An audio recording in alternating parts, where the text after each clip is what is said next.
அனைவருக்கும் வணக்கம். நம்ம இப்போ இந்த வீடியோவில் child and adolescent labour prohibition and regulation act 1986 பற்றி பார்க்க போகிறோம்.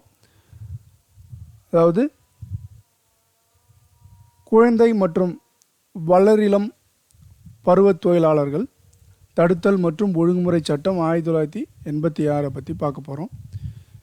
இந்த ஆக்டில் பொதுவாக எடுத்துக்கிட்டோம்னா ஆப்ஜெக்ட் என்னன்னு தெரிஞ்சுக்கணும், இதனுடைய குறிக்கோள் என்ன அப்படின்னு தெரிஞ்சுக்கணும். மேலும் இந்த ஆக்டில் 4 பகுதிகளாக கொண்டுள்ளது, 4 பார்ட்ஸ் இருக்குன்னு பார்க்குறோம். 26 செக்ஷன்ஸ் இருக்குது.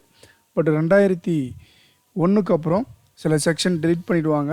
பட் இன்னும் நம்பர்ஸ் 26 வரைக்கும் படிக்கணும். பட் 22 பார்த்திங்கன்னா ரிப்பீல் அண்ட் சேவிங் வரைக்கும் உங்களுக்கு 22 கம்பல்சரி இருக்கும். But 26 section is conduct 1986 act பிரகாரம் 26 செக்ஷன் இருக்குன்னு பார்க்குறோம்.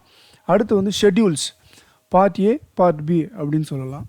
ஸோ இது முதல்ல நம்ம பார்க்கும்போது ஆப்ஜெக்ட் என்ன அப்படின்னு சொல்லிட்டு பார்க்கலாம் நம்ம சொல்லலாம். ஸோ இது முதல்ல நம்ம பார்க்கும்போது ஆப்ஜெக்ட் என்ன அப்படின்னு சொல்லிட்டு பார்க்கலாம் நம்ம. இது என்ன பண்ணுது? This act prohibit the engagement of children in all occupation and prohibit engagement of adolescent in hazardous occupation and process and matters connected therewith or incidental thereto. அதாவது குழந்தைகளாக இருந்தால் அனைத்து தொழில்களிலுமே தடை செய்வதை வேலை செய்வது, குழந்தைகள் அனைத்து தொழில்களிலுமே வேலை செய்வதை தடை செய்கிறதுன்னு பார்க்குறோம். இதை அடோலசன்ட் இருந்தால், அதாவது வளர் இளம் பருவத்தினராக இருந்தால் அவர்கள் சில விஷயங்களில், அதாவது அசாடஸ் ப்ராசஸ், ரொம்ப பார்த்திங்கன்னா ஒரு கடினமான அபாயகரமான வேலைகளில் மட்டும் தடை பண்ணுறாங்கன்னு சொல்லிட்டு பார்க்குறோம். சில வேலைகளில் இந்த அடோலசன்ட் அலோவ் பண்ணுறாங்கன்னு சொல்லிட்டு பார்க்குறோம். இந்த ஆக்ட் அதுதான் சொல்லுது. இது எப்போ நம்ம இந்த அடோலசன்ட் வேர்டை இன்க்ளூட் பண்ணுறாங்கன்னா 1/9/2016, அதாவது அமெண்ட்மெண்ட் ஆக்ட் பிரகாரம் இது கொண்டு வராங்கன்னு பார்க்குறோம். இந்த ஆக்ட் இயற்றப்பட்ட ஆண்டு 37வது இயர், இந்தியா சுதந்திரம் அடைந்து 37வது இயர் 1986 இந்த ஆக்ட் இயற்றுறாங்கன்னு பார்க்குறோம். ஸோ இந்த ஆக்டில் நம்ம பார்க்க போகிறது சில்ட்ரன் பற்றி பார்ப்போம், அடோலசன்ட் பற்றி பார்ப்போம். இந்த சில்ட்ரனுக்கும் அடோலசன்ட்டுக்கும் இந்த வேலைகளில், தொழில் நிறுவனங்கள் வேலைகளில் எப்படி ரெஸ்ட்ரிக்ஷன் இருக்குது அப்படின்னு சொல்லிட்டு நம்ம இந்த வீடியோவில் பார்க்கலாம். ஸோ இந்த வீடியோவில் சைல்ட் லேபர் பற்றி இந்த ஆக்ட் ஃபுல்லாக போகிறதுக்கு முன்னாடி அதனுடைய history of legislation, Indian legislation எப்படின்னு பார்க்கலாம். ஸோ 1979 ஒரு ஃபஸ்ட் கமிட்டி கொண்டு வராங்க அந்த சைல்ட் லேபரை பற்றி படிக்கிறதுக்காக இந்த ஆக்ட் கொண்டு வரலான்னு சொல்லிட்டு. ஸோ அதுக்காக ஏற்படுத்தப்பட்ட கமிட்டி குருபாத சாமி கமிட்டி அப்படின்னு சொல்லி பார்க்குறோம். குருபாத சாமி கமிட்டி 1979 கொண்டு வராங்கன்னு பார்க்குறோம். ஸோ இது பார்த்திங்கன்னா இந்த ஆக்ட் கொண்டு வரும்போது லெஜிஸ்லேட்டிவ் ஆக்ஷன், அதாவது பிளான் ஒரு ஆக்ஷன் பிளான் கொண்டு வராங்க. அது national policy on child labour 1987 ஆண்டு கொண்டு வரப்பட்ட national policy on child labour பார்க்குறோம். இது ஜென்ரல் டெவலப்மெண்ட், குழந்தை சைல்ட் லேபரை எப்படி பெனிஃபிட் அடைகிறது, ஒரு ஜென்ரல் ப்ரோக்ராம் மூலயமா குழந்தை தொழிலாளர்கள் எப்படி தடுக்கிறது, அதை ஃபோக்கஸ் பண்ணது தான் இந்த பிளான் சொல்லிட்டு பார்க்குறோம். ஸோ 1988 ஆண்டு national child labour project scheme அப்படின்னு கொண்டு வராங்க. அது பார்த்திங்கன்னா இந்தியா லெவலில் ஒரு முதல் முறையாக ஒரு 9 டிஸ்ட்ரிக்டில் கொண்டு வராங்கன்னு பார்க்குறோம். ஸோ 1988 மேலும் அதே வருஷத்தில் 12 டிஸ்ட்ரிக்டில் இன்க்ரீஸ் பண்ணுறாங்கன்னு பார்க்குறோம். ஸோ 9வது பிளானில் 100 டிஸ்ட்ரிக்டாகவும் 10வது பிளானில் பார்த்திங்கன்னா 250 டிஸ்ட்ரிக்டில் கொண்டு வராங்கன்னு பார்க்குறோம். அடுத்து இந்த சைல்ட் லேபர் நேஷ்னல், அதாவது நேஷ்னல் சைல்ட் லேபர் ப்ராஜெக்டில் தமிழ்நாட்டில் எந்த டிஸ்ட்ரிக்டில் ஃபஸ்ட்டு கொண்டு வராங்கன்னு பார்த்திங்கன்னா சிவகாசி, விருதுநகர் டிஸ்ட்ரிக்டில். அந்த ஏன்னு பார்த்திங்கன்னா அங்கே தான் அபாயகரமான தொழில்களில் குழந்தைகள் ஈடுபடுத்துகிறாங்கன்னு பார்க்குறோம். ஸோ இது பார்த்திங்கன்னா இந்த ஒரு கிராண்ட் இன் எய்ட் மூலயமா இந்த ஒரு ஸ்கீம் இருக்கும். அந்த சைல்ட் லேபரை ரீஹாபிலேட் பண்ணுறாங்க. அவங்கள சைல்ட் லேபரை கண்டுபிடிச்சி அவங்க ரீஹாபிலிட்டேஷன் பண்ணுவாங்க, மறுவாழ்வு கொடுக்குறது பார்க்குறாங்க. ஸோ இதுதான் இந்த நேஷ்னல் சைல்ட் லேபர் ப்ராஜெக்டுடைய திட்டமாக பார்க்குறோம். ஸோ இது மேலும் பார்த்திங்கன்னா இந்த 10வது பிளானில் சைல்ட் லேபர் எலிமினேட் பண்ணுறதுக்காக சில ஸ்ட்ராட்டஜிலாம் கொண்டு வராங்கன்னு பார்க்குறோம். மேலும் right to education for child, அதாவது right to children to free and compulsory education act 2009 கொண்டு வராங்கன்னு பார்க்குறோம். ஸோ இது வந்து பார்த்திங்கன்னா அடுத்து 2016 ஜூலை 19 2016 ஒரு சைல்ட் லேபர் அமெண்ட்மெண்ட் ஆக்ட் கொண்டு வந்து இந்த அடலுசன்ட்ன்ற வேர்டை வந்து இந்த ஆக்டில் கொண்டு வருவாங்க. முன்னாடி வந்து child labour prohibition and regulation ஆக்ட்னு தான் இருக்கும். ஆனால் இப்போ பார்த்திங்கன்னா child and adolescent labour prohibition and regulation act 1986 include பண்ணுறாங்கன்னு பார்க்குறோம். இதில் வந்து பார்த்திங்கன்னா நம்ம 3வது பார்ட்டாக இருக்கிறது வந்து 1993 மே 26ஆம் தேதி தான் இந்த 3வது பார்ட் வந்து ரெகுலேஷனுக்கு ஆகுதுன்னு பார்க்குறோம். அதாவது regulation of the conditions of work, இந்த ஒர்க்கிங் கண்டிஷன்ஸை வந்து ரெகுலேட் பண்ணுற விஷயம் வந்து 1993 வந்து இது கேம் இன்ட்டு ஃபோர்ஸ்னு வருதுன்னு பார்க்குறோம். மற்ற செக்ஷன்லாம் வந்து 1986 வருதுன்னு பார்க்குறோம். பட் பார்ட் 3 இருக்கிற செக்ஷன்ஸ் எல்லாமே வந்து 1993 வந்து என்ஃபோர்ஸ்மெண்ட் ஆகுதுன்னு பார்க்குறோம். ஸோ இப்போ வந்து பார்த்திங்கன்னா இந்தியா லெவலில் சைல்டு இந்தியா ஃபவுண்டேஷன் ஹெல்ப்லைன் சைல்டுக்கு வந்து ஹெல்ப்லைன் என்னன்னு பார்த்தோம்னா சைல்டு லைனில் வந்து 1098 தான் ஹெல்ப்லைன் பார்க்குறோம். மேலும் வந்து பார்த்திங்கன்னா ஸ்டேட் லெவலில் ஒரு சைல்டு ப்ரொடெக்ஷன் ரைட்ஸ், அதாவது state commission for protection of child ரைட்ஸ்ன்னு பார்க்குறோம். ஒவ்வொரு டிஸ்ட்ரிக்ட்டுமே வந்து சில்ட்ரன் கமிட்டி இருக்குதுன்னு பார்க்குறோம். இப்போ குழந்தை தொழிலாளர்கள் பிடிச்சாங்கன்னா அந்த ஒவ்வொரு டிஸ்ட்ரிக்ட்லேயும் வந்து அந்த சைல்டு கமிட்டியில் தான் வந்து போய் பார்த்திங்கன்னா ஒப்படைப்பாங்க. அவங்க வந்து ஒரு என்ஜிஓ கிட்ட வந்து ஒப்படைச்சு அவங்களுக்கு ரீஹாபிலிட்டேஷன் மெஷூரை தற்போது பார்ப்பாங்கன்னு பார்க்குறோம். அடுத்து வந்து பார்த்திங்கன்னா இப்போ பென்சில் போர்ட்டலில் வந்து பார்த்திங்கன்னா நேஷ்னல் லெவலில் அதாவது ministry of labour and employment கீழே ஒரு பென்சில் போர்ட்டல் இருக்குது. ஸோ சைல்டு லேபர் யாருனா இருந்தாங்கன்னா அதுலேயும் வந்து நம்ம கம்ப்ளைண்ட் பண்ணலான்னு பார்க்குறோம். ஸோ இது இன்னும் இதில் வந்து ஒரு முக்கியமான விஷயம் என்னென்னு பார்த்தோம் அப்படின்னா ஐஎல்ஓவில் வந்து பார்த்திங்கன்னா கன்வென்ஷன் நம்பர் 138, கன்வென்ஷன் நம்பர் 182 இது ரொம்ப முக்கியமானது. இது ரெண்டு வந்து கோர் கன்வென்ஷன். பட் இந்தியா இன்னும் வந்து பார்த்திங்கன்னா இது ரேட்டிஃபை பண்ணலை. அதாவது கன்வென்ஷன் 138 என்ன சொல்லுது அப்படின்னா மினிமம் ஏஜ் பற்றி சொல்லுது. இது அடாப்டட் 1973ன்னு பார்க்குறோம். அப்புறம் convention number 182 on worst form of child labour adopted in 1999, அதாவது ஐஎல்ஓவில் இதை வந்து அடாப்ட் பண்ணுறாங்கன்னு பார்க்குறோம். இப்போ இது வந்து ரொம்ப முக்கியமான செக்ஷன் பார்க்குறோம். இது வந்து ஜென்ரலான இது வரைக்கும் பார்த்தது வந்து நம்ம ஜென்ரலான விஷயங்களாக பார்த்தோம். ஸோ அடுத்து வந்து நம்ம பார்க்க போகிறது ஒரு ஆக்டுக்குள்ளே போகிறோம். இந்த ஆக்டில் வந்து பார்த்திங்க அப்படின்னா ஃபஸ்ட்டில் எடுத்தோடனே பார்ட் 1, அதாவது நம்ம ஆப்ஜெக்ட்டுக்கு அப்புறம் வந்து என்ன அப்ஜெக்டிவ் அப்படின்றதுக்கு அப்புறமா பார்ட் வந்து நம்ம ஒவ்வொரு பார்ட்டாக பார்க்க போகிறோம். அதில் வந்து பார்ட்டில் வந்து செக்ஷன் 1 என்ன சொல்லுதுன்னா இந்த ஷார்ட் டைட்டில் எக்ஸ்டெண்ட் அண்ட் கமென்ஸ்மெண்ட்டில் வந்து இது எல்லாமே ஆல் இண்டியா, அதாவது ஓல் இந்தியாவுக்குமே வந்து இது பொருந்தும் அப்படின்னு பார்க்குறோம். அடுத்து வந்து பார்த்திங்கன்னா டெஃபினிஷன். இந்த டெஃபினிஷன் வந்து இந்த ஆக்ட் ரொம்ப முக்கியமானதுன்னு பார்க்குறோம். ஸோ வந்து அப்பாப்ரேட் கவர்மெண்ட் வந்து 2(1)ல் ஏ 1ல் வந்து 2ல் வந்து 1ல் ஏன்னு பார்த்தீங்கன்னா அப்பாப்ரேட் கவர்மெண்ட் பார்க்குறோம். அடுத்து வந்து 2லேயே வந்து செகண்ட் 2 அப்படின்னு பார்த்தோம்னா சைல்டு 14 வயசுக்கு கீழே இருக்கிறவங்களாம் வந்து சில்ட்ரன் அப்படின்னு சொல்லிட்டு பார்க்குறோம். அடுத்து வந்து பார்த்திங்கன்னா 3 அதாவது டேனா 24 hours, அது மிட் நைட்லேருந்து ஸ்டார்ட் ஆகும்னு தெரிஞ்சுக்கணும். அது டெஃபினேஷன் இதெல்லாமே. ஸோ நம்ம எஸ்டாப்ளிஷ்மெண்ட் அப்படின்னாவே நம்ம வந்து எல்லாமே இந்த shop, commercial establishment, work shop, form, residential hotel, restaurant and eating house, theatre, வேறு எல்லாமே நம்ம வந்து எஸ்டாப்ளிஷ்மெண்ட் சொல்லலாம். அடுத்து வந்து பார்த்திங்கன்னா ஃபேமிலி அப்படின்னா வந்து இந்த ஃபேமிலியில் வந்து மனைவி, wife, husband, children, brother and sister of individual எல்லாமே சேர்ந்து அவங்க வந்து ஃபேமிலி அப்படின்னு சொல்லலான்னு பார்க்குறோம். ஆக்குபேயர் அப்படின்னா ஒரு எஸ்டாப்ளிஷ்மெண்ட்லேயோ ஒர்க் ஷாப்லேயோ ஸோ அவங்க தான் வந்து ஒரு அல்டிமேட் கண்ட்ரோல் இருப்பாங்க. அவங்க தான் வந்து பார்த்திங்கன்னா ஆக்குபேயர், அது ஓனர் அப்படின்னு சொல்லிட்டு பார்க்குறோம். அடுத்து வந்து போர்ட் அத்தாரிட்டினா வந்து அட்மினிஸ்ட்ரேட்டிங் த போர்ட் அத்தாரிட்டி அப்படின்னு சொல்லிட்டு பார்க்குறோம் இதில். அடுத்து வந்து ப்ரிஸ்கிரிப்டு. இந்த செக்ஷனில் வந்து ஸோ நம்ம 18வது செக்ஷனில் வந்து பார்த்திங்கன்னா இது ப்ரிஸ்கிரிப்டுன்னு கொடுத்துருப்போம். அது வந்து பார்த்திங்கன்னா இது என்ன அப்படின்னு சொல்லிட்டு நம்ம பின்னாடி பார்ப்போம். ஸோ அதுக்கு வந்து டெஃபினேஷன் வந்து ப்ரிஸ்கிரிப்ட்னா அண்டர் த செக்ஷன் ரூல்ஸ் வந்து பார்த்திங்கன்னா அண்டர் செக்ஷன் செக்ஷன் 18 சொல்லிட்டு பார்க்குறோம். அடுத்து வந்து வீக்னா வந்து ஒரு 7 டேஸ் வந்து இருக்கும். ஸோ நம்ம அந்த 7 டேஸில் எப்போ ஸ்டார்ட் ஆகுதுன்னா நமக்கு வந்து சாட்டர்டே மிட் நைட்டில் ஸ்டார்ட் ஆகுதுன்னு பார்க்குறோம். அடுத்து வந்து ஒர்க் ஷாப்னா எனி ப்ரிமைசஸ், அதுனா வந்து ஏதாவது ஒரு இன்சிடெண்ட்டு, இது ப்ராசஸ், ஏதாவது இந்த இண்டஸ்ட்ரியல் ப்ராசஸ் கேரிட் அவுட்டாக இருந்ததுன்னா அதை வந்து நம்ம அந்த ஒர்க் ஷாப்னு சொல்லலாம்.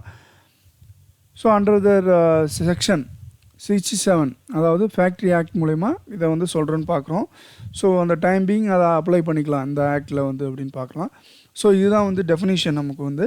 ஸோ மொத்தமாக வந்து பார்த்திங்கன்னா 10 டெஃபினிஷன் இருக்குதுன்னு பார்க்குறோம் இது சைல்டு அண்ட் அடலசன்ட் லேபரில் ஆக்டில்.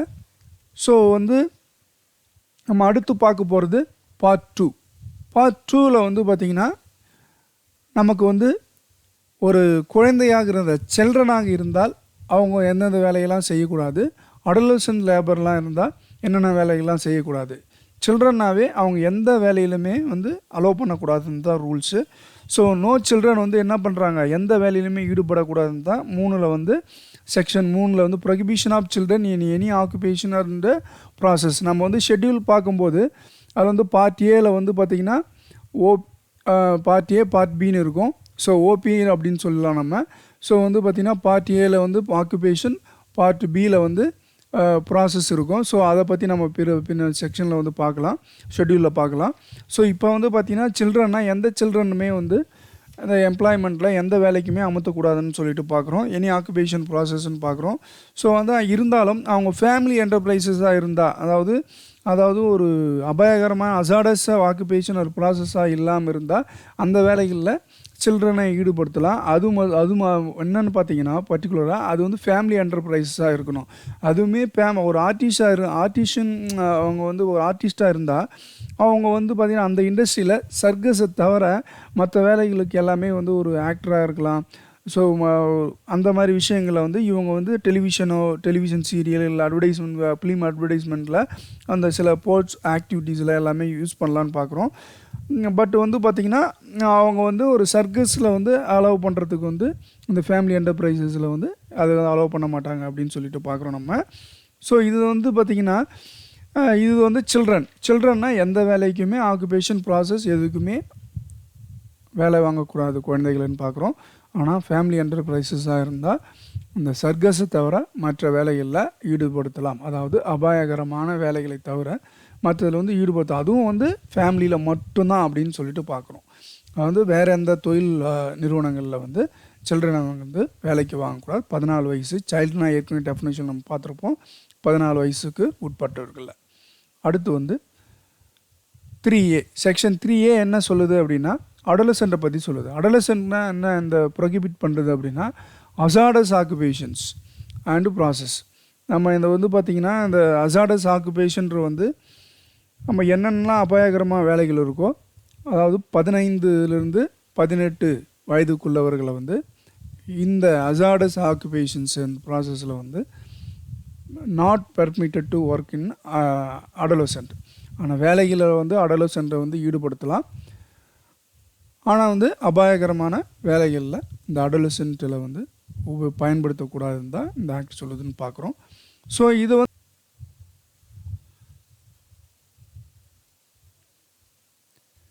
அடுத்து நம்ம பார்க்க போகிறது power to amendment the schedules. இது யாருக்கு வந்து அமெண்ட்மெண்ட் பண்ணுறது, இந்த ஷெட்யூலை வந்து அமெண்ட் பண்ணுறது. பார்ட்டி ஷெட்யூலாம் நம்ம பார்த்தோம். ஷெட்யூலில் வந்து என்னென்ன இருக்கும் அப்படின்னா ஸோ ப்ராசஸ் பார்ட் ஏல வந்து பார்த்திங்கன்னா ஆக்குபேஷன், பார்ட் பியில் இது ப்ராசஸ் இருக்குதுன்னு சொல்லிட்டு பார்க்குறோம். ஸோ அதை அமெண்ட்மெண்ட் பண்ணுறதுக்கு வந்து ஒரு 3 month நோட்டீஸ் கொடுத்துட்டு அந்த சென்ட்ரல் கவர்மெண்ட் அமெண்ட்மெண்ட் படுத்துவாங்கன்னு பார்க்குறோம். அப்புறம் இந்த டெக்னிக்கல் அட்வைசரி கமிட்டின்னு ஒன்று இருக்கும். அதை வந்து பார்த்திங்கன்னா எதெல்லாம் வந்து இவங்க அட்வைஸ் வந்து பார்த்திங்கன்னா கொடுக்கும், வந்து எதெல்லாம் வந்து ஷெட்யூலில் வந்து ஆக்குபேஷன் அண்ட் ப்ராசஸ் இன்க்ளூட் ஆகணும்னு சொல்லிட்டு. ஸோ அதுக்கு வந்து பார்த்திங்கன்னா ஒரு சென்ட்ரல் கவர்மெண்ட்டு தான் அவங்க அஃபிஷியல் நோட்டிஃபிகேஷன் கொடுப்பாங்க. ஸோ அதில் யார் சேர்மன் இருப்பார், ஒரு 10 மெம்பர் இருப்பாங்க, நாட் எக்ஸிட் 10 மெம்பர்ஸ்ன்னு பார்க்குறோம். ஸோ இதுக்கு வந்து ஓன் ப்ரொசீஜர் நெசசரி ப்ரொசீஜர் எல்லாமே அந்த கமிட்டி வந்து ஃபாலோ பண்ணுவாங்கன்னு பார்க்குறோம். ஸோ அது கமிட்டி மற்றும் வந்து சப் கமிட்டி வந்து ஜென்ரலாகவே இருக்குன்னு சொல்லிட்டு பார்க்குறோம். அடுத்து வந்து டேம் ஆஃப் த வேகன்சிஸ் எல்லாமே வந்து பார்த்திங்கன்னா அக்கார்டிங் டு த அந்த கமிட்டி வந்து டிசைட் பண்ணுறது எல்லாமே வந்து அவங்க என்ன ப்ரிஸ்கிரைப் பண்ணுறாங்களோ அது பிரகாரம் தான் வந்து இந்த அந்த கமிட்டி அண்ட் சப் கமிட்டியினுடைய டென்யூர் டேர்ம் இருக்குன்னு சொல்லிட்டு பார்க்குறோம். அடுத்து வந்து நம்ம பார்க்க போகிறது regulations of conditions of work of adolescent. அதாவது வளரிளம் பருவத்தினரை வேலையில் அமர்த்தும் போது இந்த தொழில் நிறுவனங்கள்லாம் வந்து என்னென்ன விதிமுறைகளை வந்து பின்பற்றணும் அப்படின்னு சொல்லிட்டு தான் இதில் நம்ம பார்க்க போகிறோம். ஸோ இது அப்ளிகேஷன் எதெல்லாம் யாருக்கு இது அப்ளிகேஷன் ஆகும் அப்படின்னா, இந்த establishment or class of establishment எல்லாமே வந்து பார்த்திங்கன்னா இந்த இந்த ஆக்ட் வந்து அப்ளிகேபிள் ஆகும்னு சொல்லிட்டு பார்க்குறோம். ஸோ பார்க்கும்போது hours and period of work அப்படின்னு பார்க்குறோம். ஸோ வந்து அவங்க குறிப்பிட்ட நேரத்தை தவிர அது எவ்வளோ நேரம் சொல்கிறாங்களோ அந்த நேரத்தை தவிர எக்ஸஸ் ஹவரில் வந்து ஒர்க் பண்ணக்கூடாது. அடலன்சன் வந்து ஒர்க் பண்ணக்கூடாதுன்னு பார்க்குறோம். நாட் மோர் தென் 3 ஹவர்ஸ்க்கு ஒரு நாளைக்கு ஒர்க் பண்ணக்கூடாது. அது 1 ஹவர் பிஃபோர் வந்து அவங்க வந்து பார்த்திங்கன்னா ஒரு இன்டர்வல் ரெஸ்ட் இருக்கணும். அவங்க வந்து வேலை செய்கிறதுக்கு வந்து முன்னாடி வந்து 1 ஹவர் ரெஸ்ட் இருக்குன்னு பார்க்குறோம்.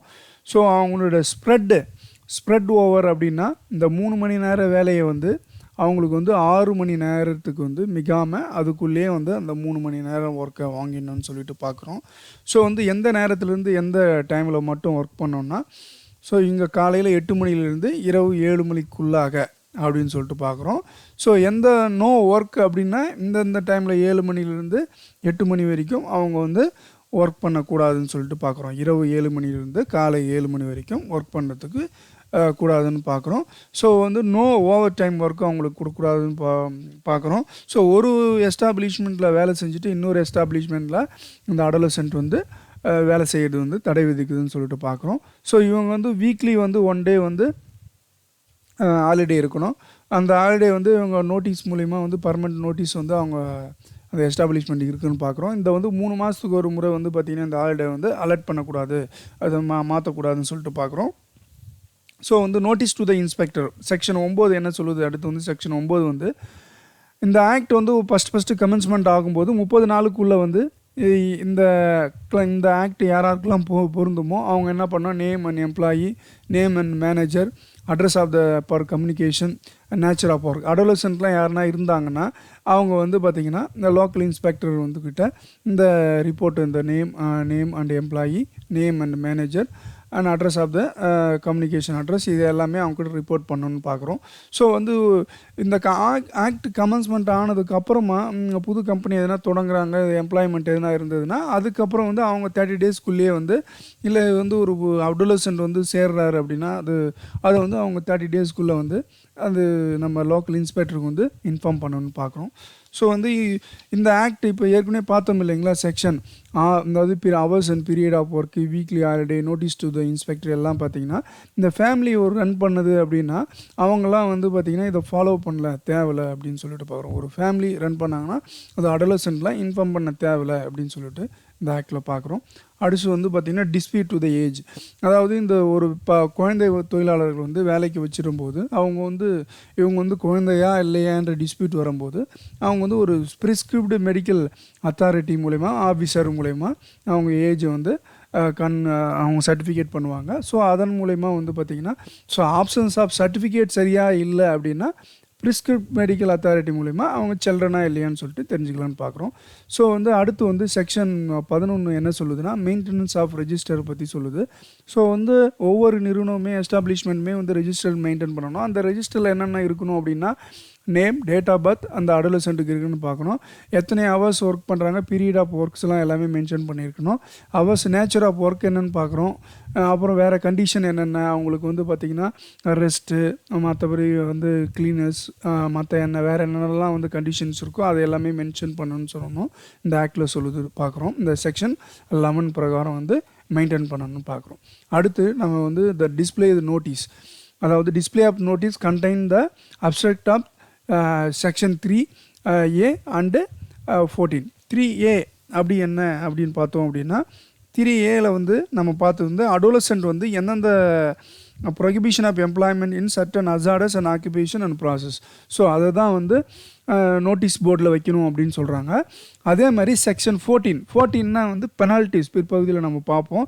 இந்த பெனால்ட்டிஸ் போடுவாங்க. அதாவது ஒரு அபாயகரமான வேலைகளில் ஈடுபடும் போது சில்ட்ரனை வந்து வேலைகளில் வைக்கும்போது பெனால்ட்டி என்ன அப்படின்னு சொல்லிட்டு அதையுமே வந்து பார்த்திங்கன்னா நோட்டீஸ் போர்டில் வைக்கணும். ஒன்று வந்து அசார்டஸ் ப்ராசஸ்லாம் என்ன அப்படின்ற ஒரு விஷயத்தையும் வந்து நோட்டீஸ் போர்டில் வைக்கணும்னு சொல்கிறாங்க. அதே மாதிரி இந்த பெனால்ட்டிஸ் என்னென்ன அப்படின்னு சொல்கிற விஷயங்களை வந்து இந்த நோட்டீஸ் போர்டில் வைக்கணும் அப்படின்னு சொல்லிட்டு சொல்கிறாங்கன்னு பார்க்குறோம். ஸோ வந்து எங்கே இருக்கணும்னா அது லோக்கல் லாங்குவேஜில் இருக்கணும், மேலும் வந்து இங்கிலீஷில் ஆங்கிலத்திலையும் இருக்குன்னு பார்க்குறோம். ஸோ கான்ஸ்பீஷியஸ் அண்ட் அக்சசிபிள் பிளேஸ்னால் ஒரு எல்லாருக்கும் தெரியக்கூடிய விசிபிளாக இருக்கக்கூடிய பிளேஸில் வைக்கணும் அப்படின்னு சொல்லிட்டு பார்க்குறோம். ஸோ அடுத்து வந்து பார்த்திங்கன்னா இப்போ செக்ஷன் 13 என்ன சொல்லுன்னா health and safety. Appropriate government வந்து அஃபிஷியல் கெசட் மூலிமா வந்து ஹெல்த் அண்ட் சேஃப்டியை பற்றி அவங்க என்ன பண்ணுவாங்க, ஒரு இந்த எஸ்டாப்ளிஷ்மெண்ட்லாம் வந்து இந்த பெர்மிட்டட் டு ஒர்க் இந்த கண்டிஷனில் வந்து பெர்மிட்டட் டு ஒர்க் அப்படின்ற இந்த ஹெல்த் அண்ட் சேஃப்டி ரூல்ஸ்லாம் வந்து அப்பாப்ரேட் கவர்மெண்ட் வந்து அஃபிஷியல் கேஸ் மூலிமா. அடுத்து நம்ம பார்க்குறது வந்து health and safety. Appropriate government அதாவது ஸ்டேட் கவர்மெண்ட்டோ சென்ட்ரல் கவர்மெண்ட்டோ அஃபிஷியல் நோட்டிஃபிகேஷன் மூலிமா ஹெல்த் அண்ட் சேஃப்டி ரூல்ஸை அந்த எஸ்டாப்ளிஷ்மெண்ட்டுக்கு வந்து இந்த அடோலசென்ட்டை வேலைக்கு வைக்கிறாங்க அப்படின்னா அவங்களுக்கு வந்து இந்த ஹெல்த் அண்ட் சேஃப்டி ரூல்ஸை வந்து கொடுப்பாங்கன்னு சொல்லிட்டு பார்க்குறோம். அடுத்து வந்து என்னென்னலாம் வந்து பொதுவாக வந்து ஒரு ஜென்ரல் ப்ரொவிஷன்ஸ் இருக்கும். அதாவது என்ன ஒரு ஹெல்த் அண்ட் சேஃப்டி ரூல்ஸ் அப்படின்னு பார்த்தோம் அப்படின்னா ஒரு க்ளீனாக வச்சுக்கணும். இப்போ வேஸ்ட்லாம் வந்து டிஸ்போஸ் பண்ணுறது, மேலும் வென்டிலேஷன் இருக்கா, டெம்பரேச்சர்ஸ் இருக்கா, அப்புறம் வந்து பார்த்திங்கன்னா டஸ்ட் எதுனா இருக்கா, அப்புறம் வந்து பார்த்திங்கன்னா லைட் இருக்கா, அப்புறம் ட்ரிங்கிங் வாட்டர் கொடுத்துருக்குறாங்களா, அப்புறம் வந்து டாய்லெட் யூரினல்ஸ் இருக்கா, ரெஸ்ட் ரூம்ஸ்லாம் இருக்கா, ஸ்பிட்டூன்ஸ் இருக்கா, எச்ச தூப்புறது அந்த இதெல்லாம் இருக்கா. அதாவது வேணால் ஒரு ஃபேக்ட்ரியில் வேலை செய்யும்போது ஒரு மூவிங் மிஷின் கிட்ட வந்து இந்த சில்ட்ரன்லாம் போகிறதுக்கான வாய்ப்புகள் இருக்கா. மேலும் வந்து பார்த்திங்கன்னா ஒரு டேஞ்சரஸ் மிஷின்ஸு முக்கியமானது வந்து பார்த்திங்கன்னா ஒரு டேஞ்சரஸ் அடோலசென்ட் ஒர்க்கரை வந்து டேஞ்சரஸ் மிஷின் கிட்ட போகிறாங்களா. அப்புறம் வந்து பார்த்திங்கன்னா இன்ஸ்ட்ரக்ஷன் அண்ட் ட்ரைனிங்லாம் எல்லாமே அந்த எம்ப்ளாய்மெண்ட் பொறுத்து எல்லாமே கொடுத்துருக்காங்களா, இன்ஸ்ட்ரக்ஷன் கொடுத்துருக்காங்களா, ட்ரைனிங் கொடுத்துருக்காங்களா, அவங்கள ஏன்னா சூப்பர்வைஸ் பண்ணுறாங்களா அப்படின்ற போகிற விஷயங்களும் வந்து இங்கே எல்லாமே வந்து ஹெல்த் அண்ட் சேஃப்டியில் கொடுப்பாங்கன்னு சொல்லிட்டு பார்க்குறோம். ஸோ இது மேற்கொண்டு இன்னும் நிறைய என்ன வேறு ஐ ப்ரொடக்ஷன்ஸ் பற்றி இருக்கும், எக்ஸஸாக வெயிட்டு தூக்கக்கூடாதுன்னு இருக்கும், பில்டிங் சேஃப்டி பற்றி இருக்கும். ஸோ இந்த மாதிரி வந்து பல சேஃப்டிகளை வந்து அரசாங்கம் வந்து ப்ரிஸ்கிரைப் பண்ணுன்னு பார்க்குறோம். அடுத்து நம்ம பார்க்க போகிறது பார்ட் வந்து 4, அதாவது இது கடைசி பகுதின்னு பார்க்குறோம். இந்த ஆக்ட்லேயே வந்து 4வது பகுதியாக நம்ம பார்க்க போகிறது வந்து இந்த பார்ட் 4ன்னு சொல்லிட்டு பார்க்குறோம். இதில் வந்து பார்ட் 4ல் வந்து முக்கியமானது வந்து பெனால்ட்டிஸ்ன்னு பார்க்குறோம். இந்த பெனால்ட்டி அப்படின்னா இந்த ஏற்கனவே நம்ம பார்த்த இந்த சில்ட்ரன்களை செக்ஷன் 3 இருக்குது இல்லைங்களா, அந்த ப்ரொவிஷன் 3 வந்து இந்த கான்ட்ரவென்ஷனாக இருந்தது அப்படின்னா அந்த வந்து அதுக்கு வந்து என்ன பனிஷ்மெண்ட் என்ன கொடுப்பாங்கன்னா குறைந்தபட்சம் வந்து பார்த்திங்கன்னா 6 மாதங்கள் வந்து ரிகோரியஸ் இம்ப்ரீமெண்ட், அதாவது ரிகோரியஸ் இப்போ இம்ப்ரீஸ்மெண்ட் தான் இருக்குது, ரிகோரியஸ் இல்லை இம்ப்ரீஸ்மெண்ட் வந்து 6 மாதம் வந்து சிறை தண்டனை வந்து இம்ப்ரீஸ்மெண்ட் கொடுக்குறாங்கன்னு பார்க்குறோம். இது மேபி வந்து 2 வருடங்கள் வந்து எக்ஸ்டெண்ட் பண்ணலான்னு பார்க்குறோம். இது வந்து குறைஞ்சபட்சமாக 20,000 ஃபைனும் அடுத்து அதிகபட்சமாக 50,000 வரைக்கும் வந்து ஃபைன் வந்து போடுவாங்கன்னு சொல்லிட்டு பார்க்குறோம். ஃபைன் வந்து கொடுக்கறதுக்கு வந்து வாய்ப்பு இருக்குது. அடுத்து வந்து இல்லை இது ரெண்டுமே கொடுக்கறதுக்கும் வாய்ப்பு இருக்குது. இது ஏதாவது ஒன்றாவது 6 மாதத்திலிருந்து 2 வருடத்திற்குள்ளாகவோ 20,000 50,000 அல்லது இது இரண்டுமே சேர்ந்தோ வந்து பார்த்திங்கன்னா இந்த பனிஷ்மெண்ட் கொடுக்கறதுக்கு வாய்ப்பு இருக்குன்னு பார்க்குறோம். இதில் வந்து பேரண்ட்ஸ் வந்து எக்ஸம்ஷன் கொடுக்குறாங்க. இந்த கான்ட்ரவென்ஷன் ஆஃப் சில்ட்ரனை வந்து வேலைக்கு அமுத்திட்டாங்க, அவங்க சில்ட்ரனை வந்து அந்த வேலைக்கு அனுப்பிடுறாங்க அப்படின்னா வந்து பேரண்ட்ஸை வந்து இந்த இதில் வந்து பனிஷ்மெண்ட் பண்ண மாட்டாங்கன்னு பார்க்குறோம். பட் வந்து கமர்ஷியல் வேலை ஏதாவது இருந்ததுன்னா அதில் வந்து பார்த்திங்கன்னா அதில் வந்து ப்ரொஹிபிட் பண்ணுறாங்கன்னு சொல்லிட்டு பார்க்குறோம். அடுத்து வந்து அடோலசென்ட். இதில் வந்து பார்த்திங்கன்னா நம்ம வந்து இந்த ப்ரொவிஷன் 3 பார்த்தோம் இல்லைங்களா, அதே தான் அடோலசென்ட்டில் வந்து பார்த்திங்கன்னா அதே என்ன இந்த 6 மந்த்தில் 2 இயர்ஸ் வரைக்கும் 20,000 50,000 வரைக்கும் அதே ஃபைன் என்னவோ அதே தான். அதாவது செக்ஷன் 3A இருக்குது இல்லைங்களா, அந்த அசாடஸ் வேலையில் அந்த வேலைக்கு இந்த மாதிரி வந்து நோட்டீஸ் வந்து கொடுக்காம இன்ஸ்பெக்ட் நோட்டீஸ் கொடுக்காம இருந்தாலோ அல்லது வந்து பார்த்திங்கன்னா அசாடஸ் ப்ராசஸில் வந்து ஆக்குபேஷனல் ப்ராசஸில் வந்து அடோலசென்ட்டை வந்து ஈடுபடுத்தும் போது அவர்களுக்கு வந்து என்ன ஃபைன்னா இதே ஃபைன் தான் வரும் அப்படின்னு பார்க்குறோம். ஆனால் இதில் வந்து பார்த்திங்கன்னா இந்த ஃபஸ்ட் அஃபென்ஸில் மட்டும் பார்த்திங்கன்னா அந்த பேரண்ட்ஸுக்கு வந்து இந்த கான்ட்ரவென்ஷன்ஸ் ஆஃப் ப்ரொவிஷன்ஸ் வந்து பேரண்ட்ஸுக்கு வந்து அவங்களுக்கு வந்து எந்த விதமான பெனால்ட்டிஸ் இல்லைன்னு சொல்லிட்டு பார்க்குறோம்.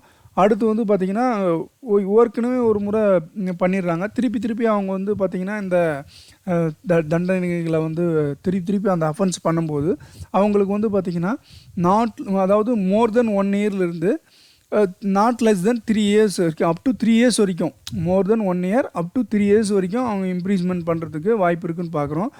ஆனால் 2வது முறையாக கார்டியனோ இல்லை பேரண்ட்ஸோ வந்து பார்த்திங்கன்னா இந்த அஃபென்ஸ் வந்து திருப்பியும் வந்து செஞ்சிடறாங்கண்ணா அப்படின்னா அவங்களுக்கு வந்து 10,000 வரைக்கும் ஃபைன் கொடுக்குறாங்கன்னு பார்க்குறோம். அதாவது இந்த குழந்தைகளையோ இல்லை அடலசன்ட்டையோ வந்து வேலைக்கு அனுப்புவதற்கு வந்து பேரண்ட்ஸோ இல்லை கார்டியனோ முற்படும் போது 2வது அஃபென்ஸில் அவங்களுக்கு வந்து பார்த்திங்கன்னா ஒரு 10,000 ரூபாய் வந்து ஃபைன் விதிக்கிறாங்கன்னு சொல்லிட்டு பார்க்குறோம்.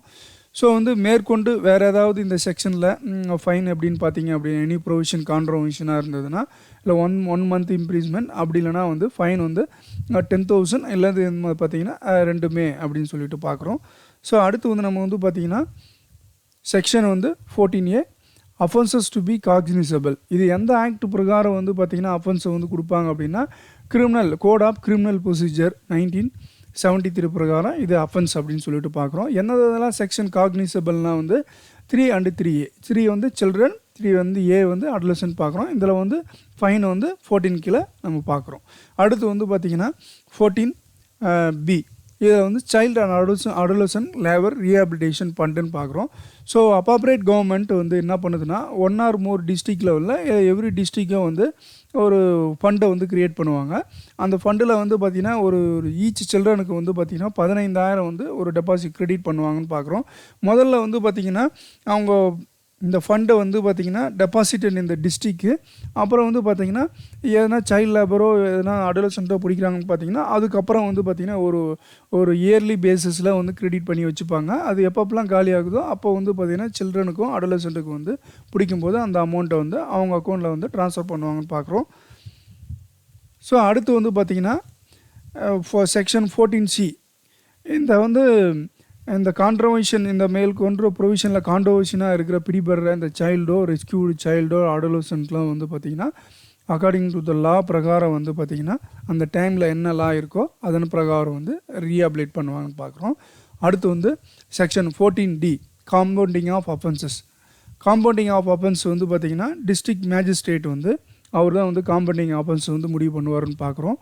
ஸோ வந்து அடுத்து வந்து modified applications of certain law in relation to penalties. So வந்து பெனால்ட்டிஸ் வந்து மோடிஃபிகேஷனாக அண்டர் திஸ் ஆக்ட் இந்த ஆக்ட் பிரகாரம் தான் வந்து பார்த்திங்கன்னா பெனால்ட்டிஸ் இருக்கும். பட் வந்து ப்ரொவிஷன்ஸ் ஆஃப் திஸ் ஆக்ட் ஏன்னா ஃபேக்ட்ரி ஆக்ட் இருக்கட்டும், இல்லை மைன்ஸ் ஆக்ட் இருக்குது, மெர்ச்சன்ட் ஷிப்பிங் ஆக்ட் இருக்குது, மோட்டார் டிரான்ஸ்போர்ட் ஆக்ட் இருக்குது, பல ஆக்டில் இருக்குது. அந்த ஆக்டில் எல்லாமே வந்து சில செக்ஷனில் சைல்டு லேபரை பற்றி சொல்லியிருப்பாங்க. ஸோ அது எல்லாமே இருந்தாலும் இந்த ஆக்ட் பிரகாரம் தான் வந்து பார்த்திங்கன்னா இந்த பனிஷ்மெண்ட் இருக்குன்னு சொல்லிட்டு பார்க்குறோம். ஸோ வந்து proceeding related to the procedure relate to the offence அப்படின்னு சொல்லிட்டு பார்க்குறோம். Any person or police officer inspector maybe file the complaint பார்க்குறோம். அந்த ஒரு ஜூரிஸ்டிக்ஷனில் இருக்கிற ஆஃபீஸர் எல்லாமே வித்தின் ஜூரிஸ்டிக்ஷனில் யார் ஒன்றாலுமே வந்து இந்த கம்ப்ளைண்ட் பண்ணுறான்னு பார்க்குறோம். ஸோ வந்து சர்டிஃபிகேட் ஆஃப் ஏஜ்னால் வந்து ப்ரிஸ்கிரிப் மெடிக்கல் ஆஃபீஸர் தான் அவர் ஃபேக்ட் பாயிண்ட் பண்ணுவாங்கன்னு பார்க்குறோம். ஸோ இது வந்து பார்த்திங்கன்னா யார் வந்து இந்த யார் district not less than the inferior, அதாவது வந்து பார்த்திங்கன்னா மெட்ரோபாலிட்டன் மேஜிஸ்ட்ரேட் ஆர் வந்து ஃபஸ்ட் கிளாஸ் மேஜிஸ்ட்ரேட் தான் வந்து இந்த ரிலேட்டடான அஃபென்ஸில் வந்து டீல் பண்ணுன்னு சொல்லிட்டு பார்க்குறோம்.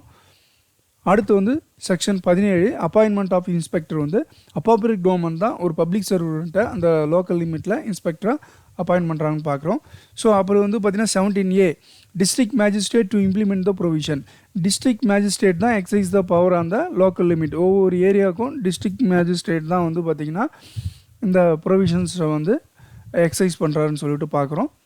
பார்த்திங்கன்னா section 19 rules notification light before parliament R state legislation.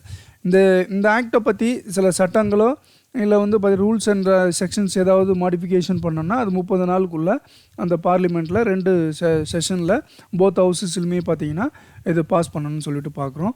அடுத்து வந்து certain provisions of law not barred, வேறு செக்ஷனில் இருக்கிற அதாவது இந்த சைல்டு லேபர் சம்மந்தமாக வேறு ஆக்டில் இருக்கிற, அதாவது ஃபேக்ட்ரி ஆக்ட்டு, மைன்ஸ் ஆக்ட்டு போன்ற ஆக்டில் இருக்கிற மற்றும் சில ஆக்டில் எங்கெங்கெல்லாம் வந்து சைல்டு லேபர் பற்றி வருதோ அதெல்லாம் வந்துமே பார் பண்ணலை அப்படின்னு சொல்லிட்டு பார்க்குறோம்.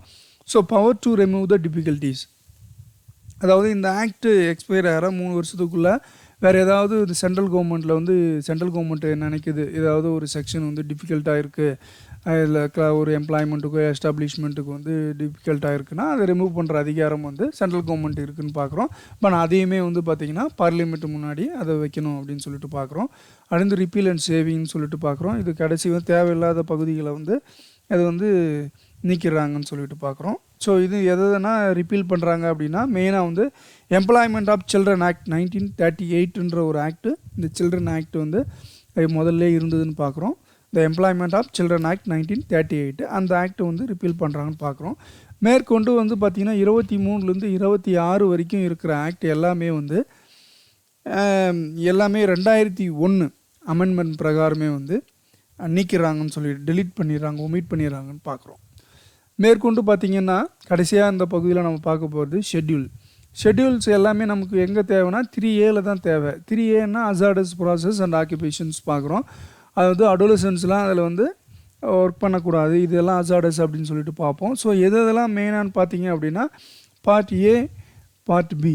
இந்த பார்ட் ஏ, பார்ட் பின்னு நம்ம ஈஸியாக ஞாபகம் வச்சுக்கணும் அப்படின்னு நினச்சிங்கன்னா இதை வந்து ஓபி பேஷண்ட் அப்படின்றீங்களா, ஓபியில் போகிறோம் அப்படின்னா அந்த ஓபின்னு வச்சுக்கலாம். இந்த ஏனா ஆக்குபேஷன், பின்னா ப்ராசஸ் பார்த்துக்கிறோம். So OPA B. ஸோ வந்து இதுதான் ஈஸியான ஞாபகம் வச்சுக்கிறதுன்னு சொல்லிட்டு பார்த்தோம். இந்த வீடியோவில் நாம் இது வரைக்கும் பார்த்தது child and adolescent labour prohibition and relation act 1986 பற்றி பார்த்தோம். மேற்கொண்டு இந்த ஆக்டில் ஏதாவது டவுட் இருந்ததுன்னா கமெண்ட் செக்ஷனில் தெரிவிங்க, அது கண்டிப்பாக ரிப்ளை பண்ணுறேன். மேற்கொண்டு பல லேபர் ஆக்டை பற்றி இந்த சேனலில் நம்ம போட போகிறோம். ஸோ கண்டிப்பாக உங்களுக்கு தேவைன்னா இந்த சேனலை வந்து சப்ஸ்கிரைப் பண்ணுங்கள், எல்லாருக்கும் ஷேர் பண்ணுங்கள். நன்றி, வணக்கம்.